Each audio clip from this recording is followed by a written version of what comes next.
Okay, question 10. You should be thinking to yourself arcs and sectors when you see a bit of a circle. So I'm just going to make sure everything's on the question. That's already on the question. And this length of the arc is 28.4. Zoom in a wee bit to make the writing nicer. So calculate the length of the pendulum. So the length is this piece here, which is just the radius. So you should know that the arc is equal to pi d multiplied by the angle divided by 360, in the same way that the area of a sector is pi r squared times angle over 360. If you remember them, that's what you'll substitute into these questions. The minute you see the word arc, you're thinking this one. When you see area, you're thinking this one. So I substitute in. My arc is 28.4. My radius, or my diameter, I don't know a diameter. I'm trying to find the radius.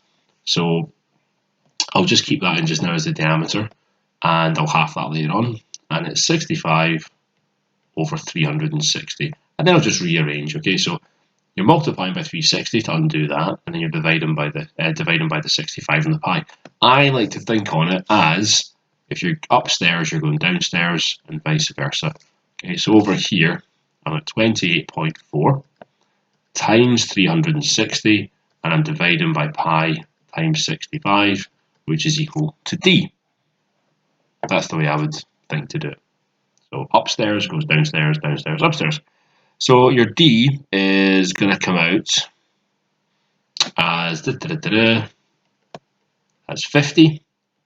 So therefore half of that, your radius, is going to be 25 centimeters, which is the area of the length of the pendulum. Okay. So not a difficult question at all, really, especially with a calculator. These are much harder without a calculator. So just remember these two equations, and then you're substituting in and rearranging. You have to do the opposite of something to move over. So that's a divide, it becomes a times. These are times and they become divide. But make your life simple. If it's upstairs, it's downstairs, vice versa. That's just for these ones because they're all multiplying divides. It's more complicated for other ones, but that's what I say. Okay. So yeah, I hope that's helpful for that one. Next question. Excellent question here. Really tough wee question actually, but area of a table. So you're thinking, right? I've got a big hexagon. Don't really know the area of a hexagon, but what do you know? You know the area formula for a triangle. That's what you do know. So can you calculate the area of one of those triangles? Well, I think you can, because three of these diagonal dotted lines, 1, 2, and 3, they're 40 long.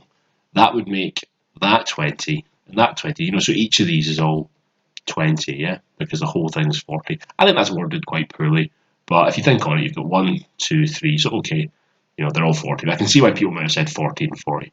You'd lose 1 mark for that out of 4. Then you think, okay, to get the area of a triangle, so the area is a half AB sine C. So get that written down, nice one. I know I've got a half times 20 times 20 times sine of, and this is where you think, I don't know the angle though. And this is where you have to know that, okay, well, round a point, you get 360 degrees, and that is shared between 6 angles, so each of those has to be 60 degrees. So you're going to do sine of 60. So that's a wee bit of a massive stretch, but there's a wee bit in that, okay? And if that's the area of one triangle, we then need to say that the area total is going to be this multiplied by 6, because there are 6 triangles. And that's going to come out as 1039.2, and there isn't anything about rounding, is there? Nope. And that would be centimeters squared, okay? So for this one, you're getting a mark for knowing your angle 60, tick. A mark for this substitution, a mark for times it by 6, and then your final answer.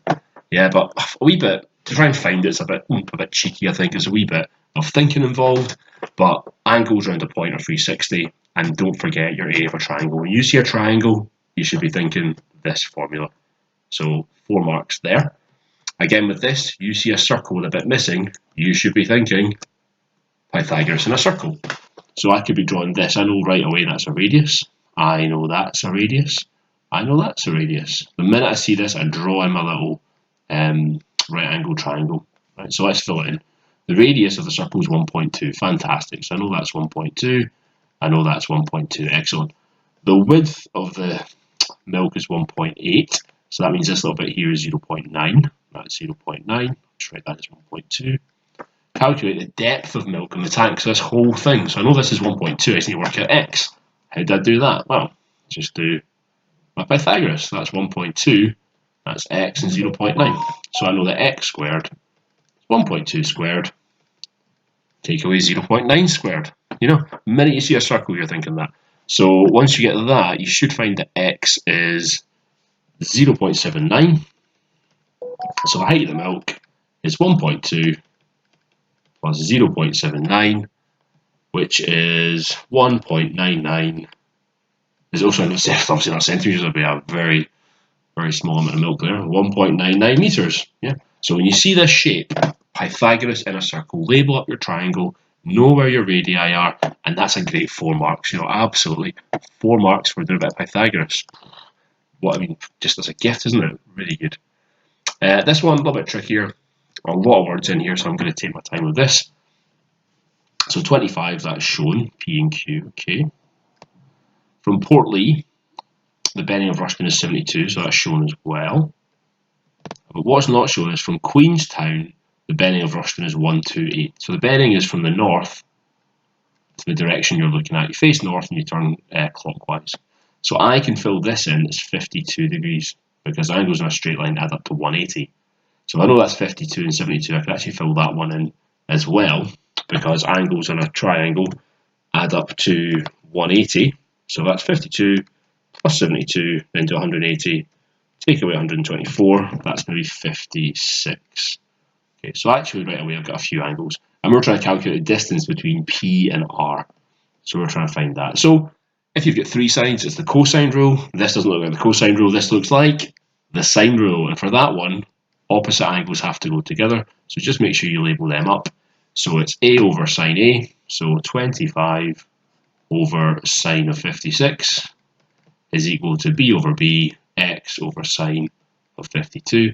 And then just rearranging. So 25 times sine of 52 divided by sine of 56 is going to be equal to my x value. So the hard bit there, I think, is just knowing what bearings are and knowing to multiply, knowing to link up the 25 and the 56 and knowing to multiply by the 52. And your x is going to come out as 23.8, and it was a distance which is in kilometers. Okay, so a lot of reading on that question, but I hope now you've seen it, you're thinking, a lot of work in the wizard, just need to know it's the sine rule, because I've got a non-right angle triangle where I only know two side lengths, I don't know 3. Yeah, so that's a good question actually. And I think I'll pause there and we'll do the last question just on a separate video.